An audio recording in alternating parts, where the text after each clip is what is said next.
दर्शकबिन नमस्कार। फेरि पनि तपाईँहरूलाई स्वागत छ धुर्पातनको अर्को भिडियोबाट। यति बेला भने म यो नबीमा छु। मेरो बिचमा यहाँकै स्थानीय एकजना व्यक्ति हुनुहुन्छ। यहाँलाई सर्वप्रथम त स्वागत अनि नमस्कार। हजुर हजुर नमस्कार भाइ। आराम हुनुहुन्छ? हजुर हजुर। हजुरको शुभ नाम भनिदिनु न। मेरो अब टेकबहादुर हो, टेकबहादुर बिका हो भन्दा टेकु भनेपछि यहाँ सबैले चिन्छन् हैन। हजुर हजुर। आज टेकबहादुर भन्दा त्यति नचिन्नन्, टेकु भनेपछि अब सबैले चिन्छन् होला हेर्नु बारेमा। हजुर। अनि लामो समयदेखि बस्दै आउनुभएको छ होला? म त हिउँदो बर्खा 12 महिना यहीँ बस्छिन्छ। रैथाने बस्नुहुन्छ है? हजुर। अनि बोबाङमा पनि छ छन त अब बस्नु चाहिँ। ए हजुर हजुर। चिसो मौसममा नि बसेकै छ। हजुर। तपाईँले एउटा व्यवसाय पनि गरेर बस्नु भएको रहेछ। हजुर। कस्तो छ अहिले व्यवसायको चहलपहल? व्यवसाय भन्दा ठिकै हो भाइ। अब एउटा हजुर हजुर। घर सानो थियो, अलि उठाएको अहिले। हजुर हजुर। ठिकै छ। अहिले हिउँदाभरि अब पानी सानी हजुर परेको थिएन, हल्का फुल्का पानी परेर अहिले चाहिँ अलि हरियाली पनि भएको छ। यहाँ स्थानीयलाई चाहिँ यो आलु खेती गर्नको लागि पानीले गर्दा अलिक सहज भयो। हजुर हजुर ठिकै छ। हजुर हजुर। मोडेलहरूले पनि सताउँछ। हजुर। जनावरहरूले अनि हजुर। सताइरहेको छ। ए घन्टाहरूले अलि त्यहीमा।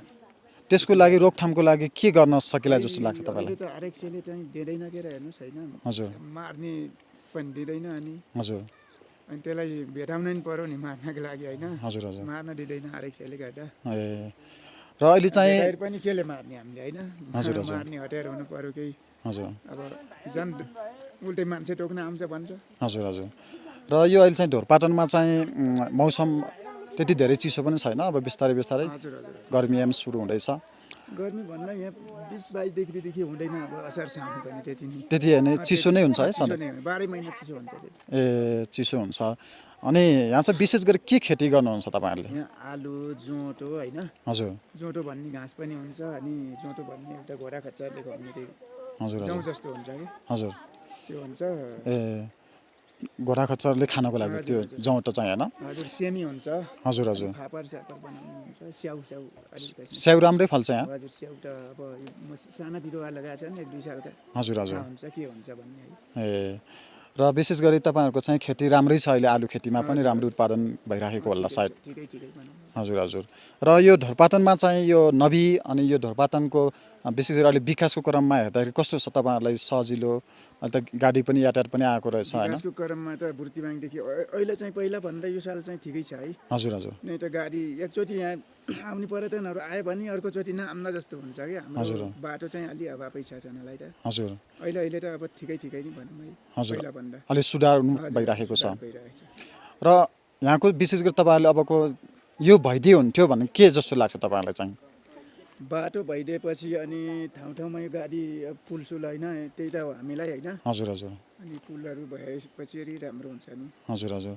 सबैभन्दा यहाँको पुल होइन झुलङ्गे पुलदेखि लिएर झलुङ्गे पुल त अहिले ठाउँ छ। एउटा यो बनेको 3 वर्ष भयो। हजुर। मोटर बाटोको लागि मोटरेबल पुल चाहियोस् सबैभन्दा। लेभलको पुल तल सर्वे त गरेछ, अब कहिले तक बनाउँछ यो थाहा छैन। हजुर हजुर। र विशेष गरी यहाँको स्थानीयलाई चाहिँ अझै विकास हुनको लागि मोटरेबल पुलदेखि लिएर तपाईँको चाहिँ राम्रो खालको सेवा सुविधा हुनको लागि यहाँ होटल व्यवसाय गर्नको लागि पनि तपाईँहरूले केही सरकारबाट त्यस्तो खालको सेवा सुविधा छ कि नै? त्यस्तो कुनै पनि अनुदानहरू छैन है? र कृषिको क्षेत्रमा अनुदानहरू कस्तो छ यहाँको सरकारले? आलुको अहिले चाहिँ अब समूह दर्ता गरेर यताउता गर्दैछन्, भर्खर सुरु छ। हजुर हजुर। स्थानीय सरकारबाट जे राम्रो पहल भइरहेको होला। व्यवस्थितहरू हुँदै हजुर हजुर। त्यही ढङ्गले जाँदैछ। हुन्छ हुन्छ हुन्छ। अब धेरै कुराहरू सेयर गर्नुभयो, त्यसको लागि धन्यवाद दिन चाहन्छु। कुरा यो के अरे हाम्रो निसेलडोरदेखि होइन त रामचन्द्रदेखि कति किलो पैदल 2 घन्टा हिँड्नुपर्छ होइन। यो हजुर हजुर। आरएक्सले गर्दाखेरि यो बाटो नि दिएको छैन, नै त टकासेर जोडिदिउँदा झन् राम्रो हुने थियो यो मोटर बाटो। हजुर। किन आवाज जावटको लागि आवतजावतको लागि एउटा त्यो एकदमै महत्त्वपूर्ण छ। त्यो पनि छ। हजुर हजुर। र यहाँको स्थानीयवासीलाई चाहिँ त्यो भयो भने आवजारको लागि व्यवसाय गर्नको लागि होइन सहज हुने थियो। र सँगसँगै अब जाँदा जाँदै तपाईँले मैले सोध्न भुलेका र तपाईँले केही मनमा लागेको कुराहरू छन् राख्न सक्नुहुन्छ?